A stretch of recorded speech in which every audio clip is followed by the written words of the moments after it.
I hope आपको मेरा ये स्क्रीन विजिबल हो रहा हो।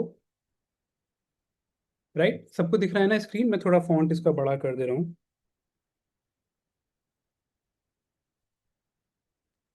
दिखाई दे रहा है मुझे। Okay okay. तो ये हमने जो 60वां जो था, वहां तक हम ओ। एक सेकंड माता जी, मैं आपको म्यूट कर देता हूँ, है ना, थोड़ा सा उधर हाँ, से। ठीक है, ठीक है।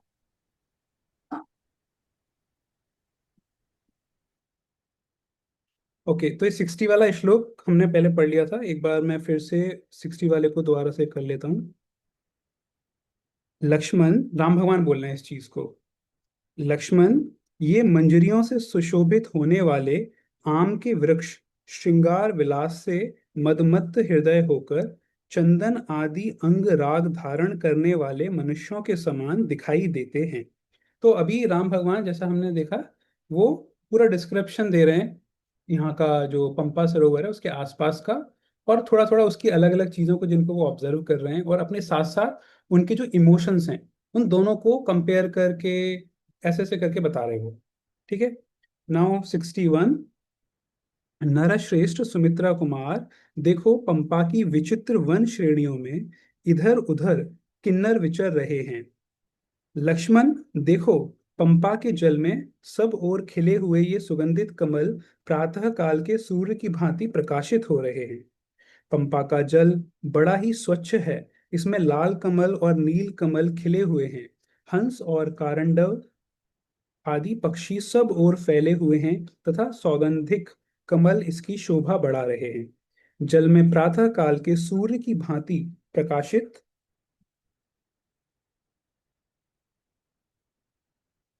प्रकाशित होने वाले कमलों के द्वारा सब ओर से घिरी हुई पंपा बड़ी शोभा पा रही है। उन कमलों के केसरों को भ्रमरों ने चूस लिया है। इसमें चक्रवाक सदा निवास करते हैं। यहाँ के वनों में विचित्र विचित्र स्थान हैं तथा पानी पीने के लिए आए हुए हाथियों और मृगों के समूहों से इस पंपा की शोभा और भी बढ़ रही है।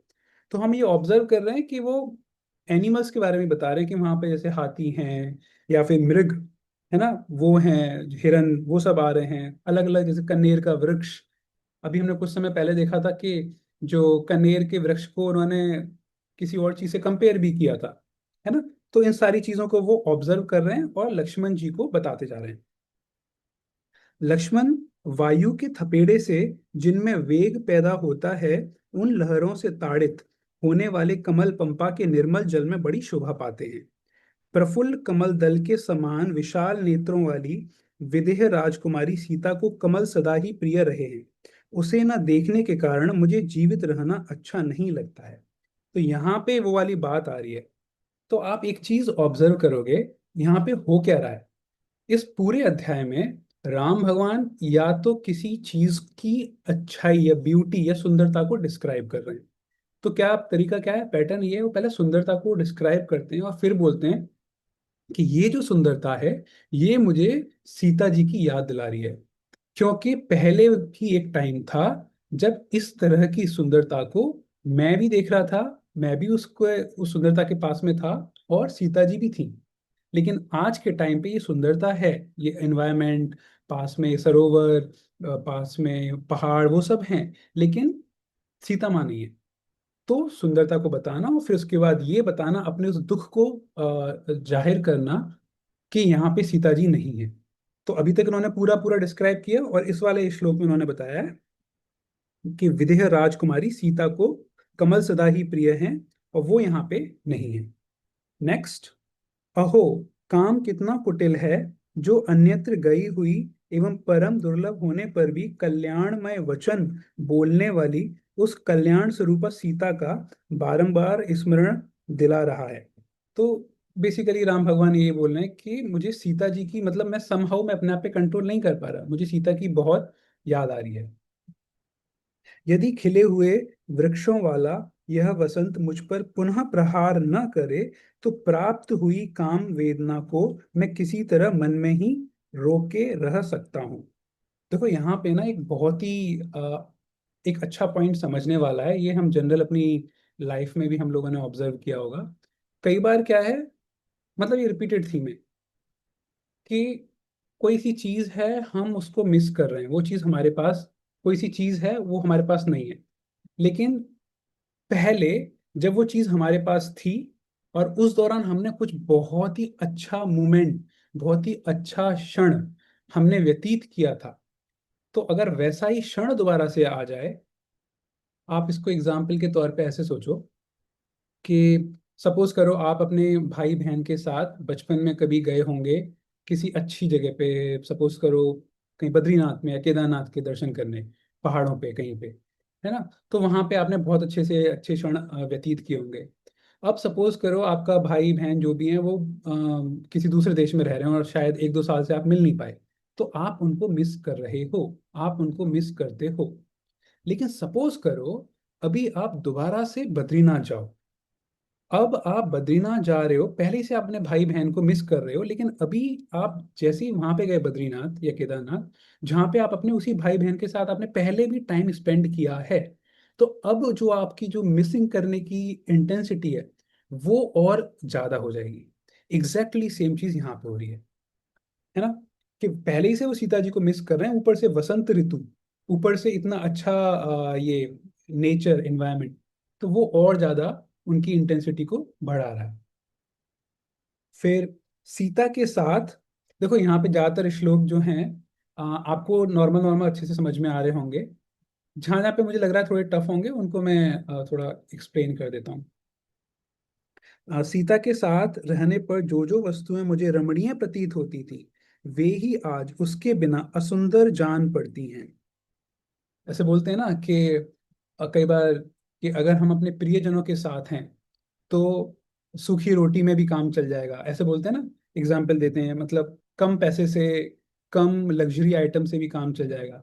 लेकिन हमारे पास सारी लग्जरी है, सब कुछ है, लेकिन हमारे प्रियजन हमारे पास नहीं है, तो फिर हम अंदर से खुश नहीं हो पाते। सेम चीज कृष्ण राम भगवान यहाँ पे कह रहे हैं, क्योंकि सीता नहीं है तो इसलिए वो चीज उनको सुख प्रदान नहीं कर रही।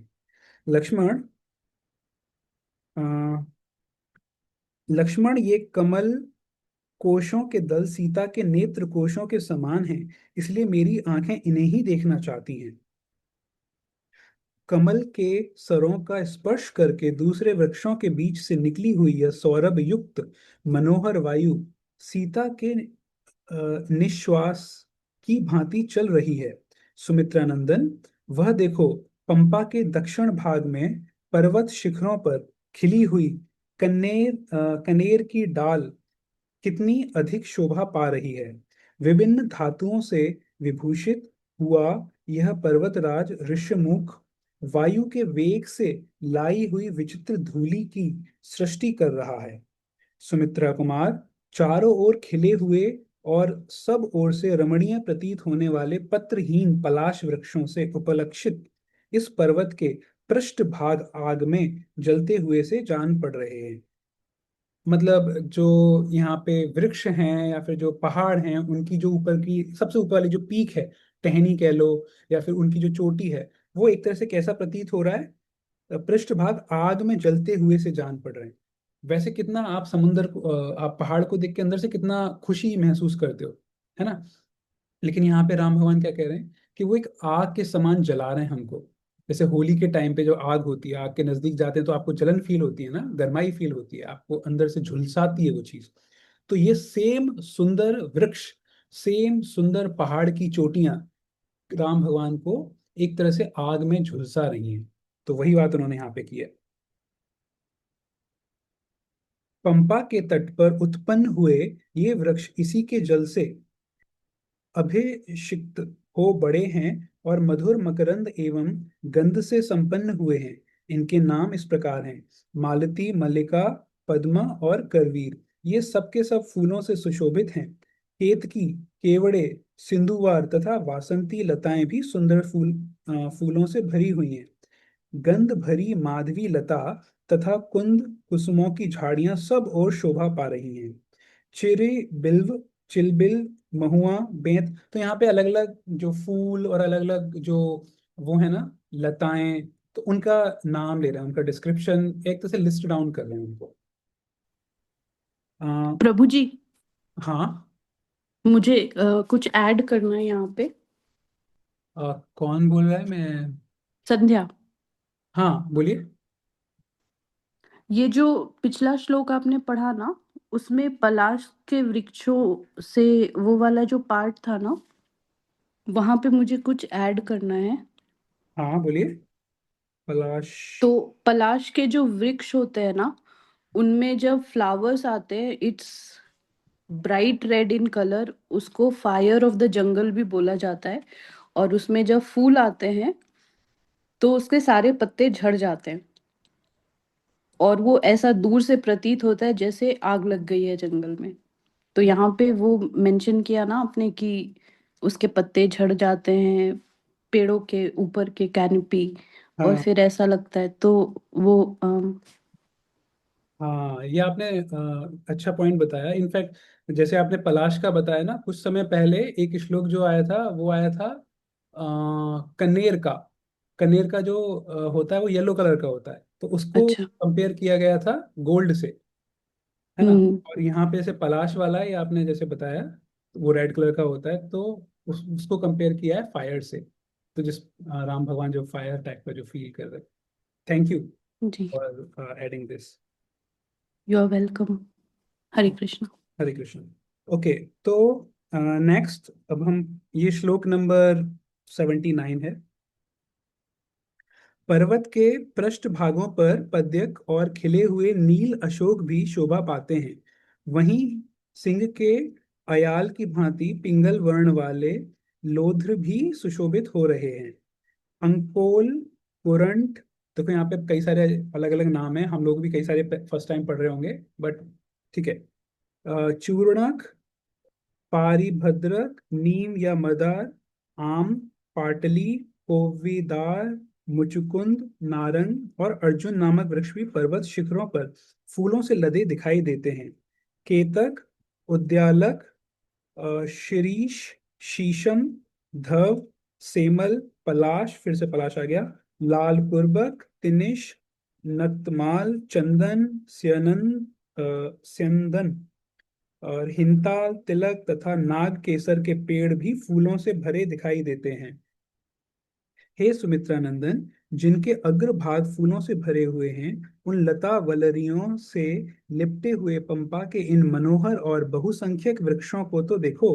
वे सबके सब यहाँ फूलों के भार से लदे हुए हैं।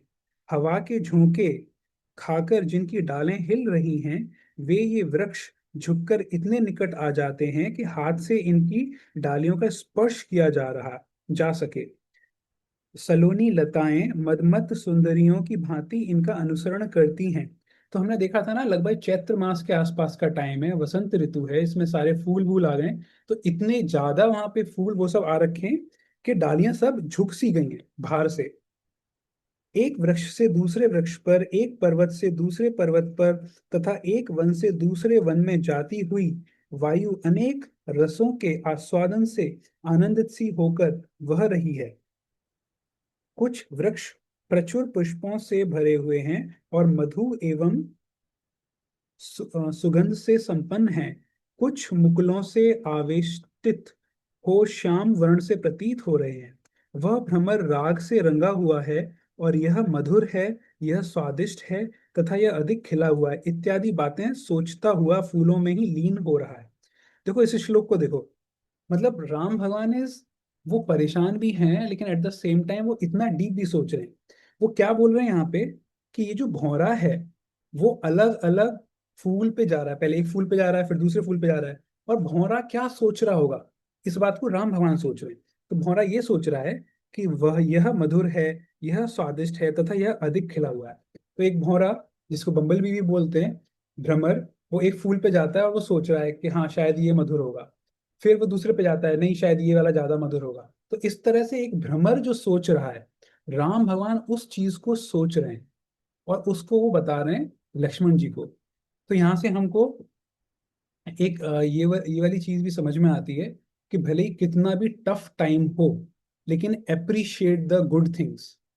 तो राम भगवान परेशान हैं, उनकी वाइफ का किडनैप हो गया है, उसको एक राक्षस उनको एक राक्षस लेके जा चुका है। लेकिन इस समय भी राम भगवान ऑल दो दुखी हैं, लेकिन थोड़ी थोड़ी जो पॉजिटिव चीजें हैं उनको भी देख रहे हैं। हमने पहले भी नोटिस किया था, पहले दिन हम लोगों ने डिस्कस किया था, वहां पे भी कुछ कुछ ऐसे पॉइंट्स थे।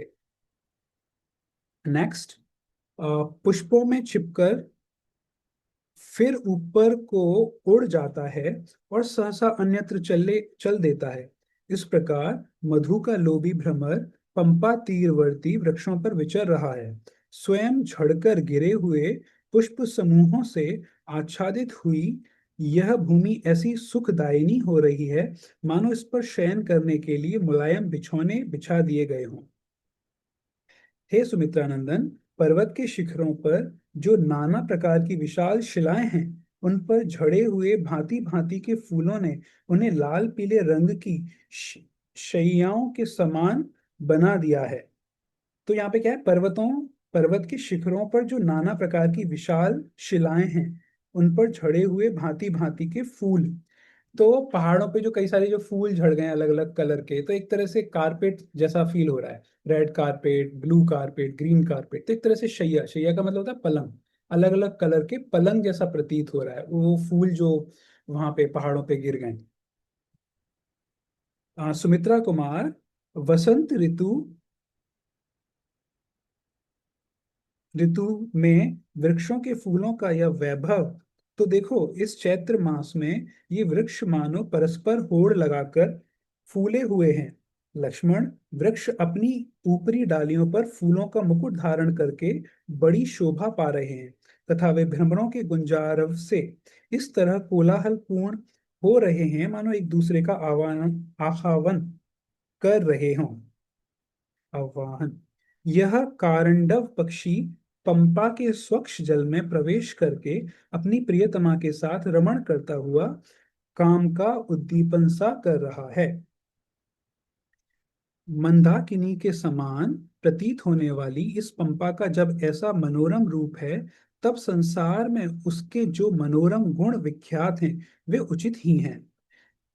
रघुश्रेष्ठ लक्ष्मण, यदि साध्वी सीता दिख जाए और यदि उसके साथ हम यहाँ निवास करने लगे, तो हमें न इंद्रलोक में जाने की इच्छा होगी और न अयोध्या में लौटने की ही। तो जैसा हमने थोड़ी देर पहले देखा कि अभी हमने देखा ना कि अगर अपने प्रियजनों के साथ आप हैं, तो आपको ज्यादा कुछ लाइफ में वो करने का इतना मन नहीं करेगा, मतलब कम से भी आप संतुष्ट रह सकते हो।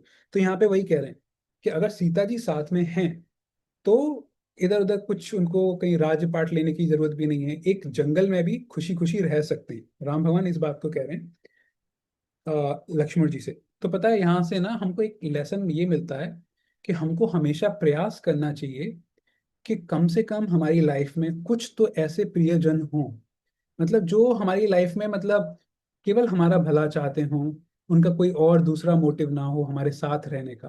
तो इतने प्रियजन हों कि मतलब अगर उनके साथ हम हैं, तो लाइफ में और बाकी के 50 और लोगों की जरूरत नहीं है, दो चार ऐसे अच्छे अच्छे लोग ही काफी हैं। हमें कोशिश करनी चाहिए ऐसी रिलेशनशिप्स बिल्ड करने की। तो ओब्वियसली ऐसा बिल्ड करने में हमको टाइम एनर्जी वो लगती है, पेशेंस टॉलरेंस वो सब भी होती है, बट हमको कोशिश करना चाहिए। क्योंकि इस प्रकार की जो रिलेशनशिप्स होती हैं, वो कैसी भी हो सकती हैं, हमारे फ्रेंड्स हो सकते हैं, हमारे एल्डर्स हो सकते हैं, हमारे टीचर्स हो सकते हैं, वो हमको संतुष्टि प्रदान करते हैं। आगे भी ये रामायण में ये आएगा कि ऐसे लोगों की जो प्रेजेंस होती है हमारी लाइफ में, वो हमको संतुष्टि देती है। और अल्टीमेटली हम सभी लोग संतुष्टि की ओर ही बढ़ रहे हैं, या उसको ही हम ढूंढने का प्रयास कर रहे हैं। Okay, next. हरी हरी घासों से सुशोभित ऐसे रमणीय प्रदेशों में सीता के साथ आनंद विचरने का अवसर मिले, तो मुझे अयोध्या का राज न मिलने के कारण कोई चिंता नहीं होगी, और न दूसरे ही दिव्य भोगों की अभिलाषा ही होगी, अभिलाषा हो सकेगी। इस वन में भांति भांति के पल्लवों से सुशोभित और नाना प्रकार के फूलों से उपलक्षित ये वृक्ष प्राण वल्लभा सीता के बिना मेरे मन में चिंता उत्पन्न कर देते हैं। सुमित्रा कुमार, देखो, इस पंपा का जल कितना शीतल है, इसमें असंख्य कमल खिले हुए हैं, चकवे विचरते हैं और कारंडव निवास करते हैं। इतना ही नहीं, जल कुकुट तथा क्रोंच भरे हुए हैं। क्रोंच पता है, ये क्रेन्स जो होते हैं ना, बगुला टाइप के, ये वो वाली चिड़िया होती है। क्रोंच भरे हुए हैं, एवं बड़े बड़े मृग इसका सेवन करते हैं। चहकते हुए पक्षियों से इस पंपा की बड़ी शोभा हो रही है। आनंद में निमग्न हुए ये नाना प्रकार के पक्षी मेरे सीता विषयक अनुराग को उद्दीप्त कर देते हैं, क्योंकि इनकी बोली सुनकर मुझे नूतन अवस्था वाली कमल नयनी चंद्रमुखी प्रियतमा सीता का स्मरण हो रहा है। देखो कितने बढ़िया बढ़िया ना यहाँ पे एडजेक्टिव्स यूज किए गए हैं। तो किसी को पोइट्री में अगर अच्छा लगता है ना, तो they can also learn so many things from Ramayana. कमल नयनी चंद्रमुखी प्रियतमा, है ना, नूतन अवस्था वाली, सो कितने सारे एडजेक्टिव्स हैं। नेक्स्ट, लक्ष्मण, देखो पर्वत के विचित्र शिखरों पर ये हरिण अपनी हरिणियों के साथ विचर रहे हैं और मैं मृगनयनी सीता से बिछुड़ गया हूँ। इधर उधर विचरते हुए ये मृग मेरे चित्त को व्यथित किए देते हैं कि हिरन और हिरनी साथ साथ घूम रहे हैं, लेकिन मैं और मेरी पत्नी सीता साथ साथ नहीं है, तो इससे मुझे बहुत कष्ट हो रहा है। मतवाले पक्षियों से भरे हुए इस पर्वत के रमणीय शिखर पर यदि प्राण वल्लभा सीता का दर्शन पा सकूं, तभी मेरा कल्याण होगा। सुमित्रा नंदन, यदि सुमध्यमा सीता मेरे साथ रहकर इस पंपा सरोवर के तट पर सुखद समीर का सेवन कर सके, तो मैं निश्चय ही जीवित रह सकता हूँ। लक्ष्मण, जो लोग अपनी प्रियतमा के साथ रहकर पद्म और सौगंधिक कमलों की सुगंध लेकर बहने वाली शीतल मंद एवं शोकनाशन पंपा वन की वायु का सेवन करते हैं, वे धन्य हैं। हाय, यह नई अवस्था वाली कमल लोचना जनक नंदिनी प्रिया सीता मुझसे बिछुड़कर बेबसी की दशा में अपने प्राणों को कैसे धारण करती होगी। तो अपना दर्द भी वो बता रहे हैं, और वो ये भी बता रहे हैं कि सीता कितने दर्द में होंगी। लक्ष्मण, धर्म के जानने वाले सत्यवादी राजा जनक जब जन समुदाय में बैठकर मुझसे सीता का कुशल समाचार पूछेंगे, उस समय मैं उन्हें क्या उत्तर दूंगा। देखो राम भगवान आगे का भी सोच रहे हैं। वो सोच रहे हैं अभी सीता यहाँ पे मिस हो गई हैं, किडनैप करके राक्षस उनको ले गया है। जब मैं वापस जाऊंगा और जब जनक जो कि सीता के पिता हैं उनके सामने मैं क्या जवाब दूंगा, है ना। तो एक्चुअली यहाँ से मैं एक एग्जांपल देता हूँ। शिला प्रभुपाद के टाइम पे ना कुछ कुछ प्रभुपाद के जो डिसाइपल्स थे, उनके अंदर भी ना इस तरह की डेडिकेशन थी, कईयों की थी। लेकिन कुछ कुछ ना ऐसे बोलते थे कि अगर प्रभुपाद ने मुझको ये चीज़ बोली है, बाय द वे जो जो जिन्होंने नया ज्वाइन किया है फर्स्ट टाइम, तो प्रभुपाद जो है वो इस्कॉन के फाउंडर हैं। मतलब जिन्होंने 1965 में इस्कॉन को स्टार्ट किया था, फाउंड किया था। तो शिला प्रभुपाद वो अपने कुछ कुछ डिसाइपल्स को कुछ कुछ चीज़ें बोलते थे, लेकिन वो चीज़ें करने को इम्प्लीमेंट करने में बहुत टफ हो जाती थी। तो लेकिन अंदर से जो ड्राइविंग फोर्स होती थी ना उन डिसाइपल्स की, उन फॉलोअर्स की, वो इतनी होती थी कि मैं क्या मुंह लेके प्रभुपाद के पास जाऊंगा और उनको कैसे बोलूंगा कि मैं ये काम नहीं कर पाया। तो इसलिए अपना पूरा जी जान लगा के अपना अपने आप को खूब एक्सटेंड करके वो कोशिश करते थे कि कितना भी टफ काम हो अपने आप को एक्सटेंड करके उस काम को कंप्लीट करने का प्रयास करते थे। इसका एक बहुत बड़ा एग्जाम्पल मैं छोटी सी चीज़ में बोलूंगा कि जो इस्कॉन का जो मायापुर वाला टेम्पल है, जो एक तरह से इंटरनेशनल हेडक्वार्टर कह सकते हैं, उसको उस वाली जमीन को लेने में और उसके कंस्ट्रक्शन को करवाने में, वो सब करवाने में बहुत बहुत आ, वो हुए थे, चैलेंजेस आए थे। लेकिन उस समय प्रभुपाद के एक बहुत ही क्लोज फॉलोअर थे, हिज होलीनेस तमाल कृष्ण गोस्वामी महाराज। तो ही डिड दैट। तो कभी आप उसको डिटेल में पढ़ेंगे तो वहां पे आया कितनी सारी प्रॉब्लम्स आई थी। तो उसी प्रकार से यहाँ पे यही बोल रहे हैं, राम भगवान बोल रहे हैं कि मैं जनक महाराज को क्या बोलूंगा। तो एक तरह से ये भी है कि उनके दिमाग में ये है कि मैं जनक को मुझे जवाब देना पड़ेगा, कि मुझे जनक को जवाब देना पड़ेगा। इसीलिए मैं क्यों ना अभी अपने आप को और ज्यादा एक्सटेंड करके सीता जी को पता कर लूं, सीता जी को ढूंढ लाऊं, जिससे जनक को मतलब जनक के सामने मेरी शर्म ना हो, उस टाइप से। तो यहाँ से हम ये लेसन ले सकते हैं कि हम जितना क्लोजली फील करेंगे ना अपने वालों को, ऐसा भी हो सकता है कुछ लोग बोलें कि भाई मुझे फर्क नहीं पड़ता, जनक को जो सोचना है सोचने दो। अगर इस तरह का हमारा मेंटल थॉट है अपने गुरुजनों के प्रति या अपने सीनियर्स के प्रति, तो पता है क्या होगा, हम ना चीज़ों को लाइट लेंगे, फिर हम ना थोड़े अकाउंटेबिलिटी हमारे अंदर नहीं रहेगी। तो इसलिए कोई तो हमारे लाइफ में ऐसे कुछ कुछ लोग होने चाहिए जिनके प्रति हम अकाउंटेबल हों। मतलब हमारे अंदर से हमारे मन में आना चाहिए कि भाई मुझे उसको बताना है, उसको जवाब देना है। अगर मैंने उसको नेगेटिव चीज बोली या अगर उसको मैं ढंग से जो मुझसे एक्सपेक्टेड था वो नहीं किया, तो शायद वो दुखी हो जाएंगे। अब मैं नहीं चाहता कि वो दुखी हों, इसलिए लेट मी डू दिस, इसलिए मैं अपने आप को एक्सटेंड करके ये कार्य करूं। तो यहाँ से एक बहुत इंपॉर्टेंट लेसन हम ले सकते हैं। ठीक है, आज की जो क्लास है उसको यहीं तक रखते हैं। तो हमने 106 यहाँ तक किया है। कल वाली क्लास में हमारा ये वाला जो चैप्टर है पूरा हो जाएगा। अभी कुछ कुछ और इम्पोर्टेंट पॉइंट्स आ जाएंगे आगे के इसमें। तो क्विक क्वेश्चन, आज का जो डिस्कशन है आज की क्लास से रिलेटेड, वो अगर किसी का कोई सवाल है आप अपने आप को अनम्यूट करके पूछ सकते हैं।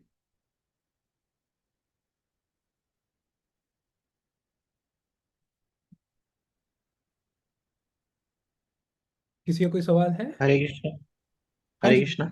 यस प्रभु। भैया क्वेश्चन तो नहीं है, लेकिन कुछ जो पॉइंट अच्छे लगे कि आप वो डिस्कस कर सकते हैं। हाँ प्लीज। मतलब आज का जो हमने पूरा चैप्टर का देखा ना भैया, उस चैप्टर को हम लोग फील कर पा रहे थे। जैसे हम किसी पोइट्री में पढ़ते हैं है ना, कि यहाँ पर ये ऐसे फूल खिल रहा है, हमने पढ़ा भी है यहाँ पे ऐसा हो रहा है। तो अब जब हम इस चैप्टर को पढ़ रहे थे तो इसको फील कर पा रहे थे कि यार, कि हमारा भी मन कर रहा था, देखा जाए ना, कि हम भी कोई ऐसे मतलब चले जाएं किसी हम सब लोग जनरली शहर में रहते हैं, हमको ये चीजें नहीं मिल पाती कि ये वृक्ष वगैरह, ये कौन सी सरोवर वगैरह, है ना। और वो भी अगर पार्क वगैरह होते हैं तो इधर उधर गाड़ी की पौ पौ पे चलती रहती है ये सारी चीजें। तो ये वाली चीजें हम फील कर पा रहे थे। एक तो ये पॉइंट था। और हम्म। दूसरा पॉइंट पॉइंट था, जैसे एंड में जहाँ पे जिस श्लोक पे हमने एंड किया था ना, आप ही ने एक बार क्लास में बताया था कि जैसे राम जी कह रहे हैं कि जब मैं दशरथ महाराज वो जनक महाराज को फेस करूंगा, है ना, तो मैं क्या जब आंसर दूंगा, है ना। तो हम कई बार रहते हैं, हम हमारे सामने कोई हो तो हम उसके हिसाब से थोड़ा अपने आप को एडजस्ट कर लेते हैं कि ये हमारे सामने बैठा हुआ है ना।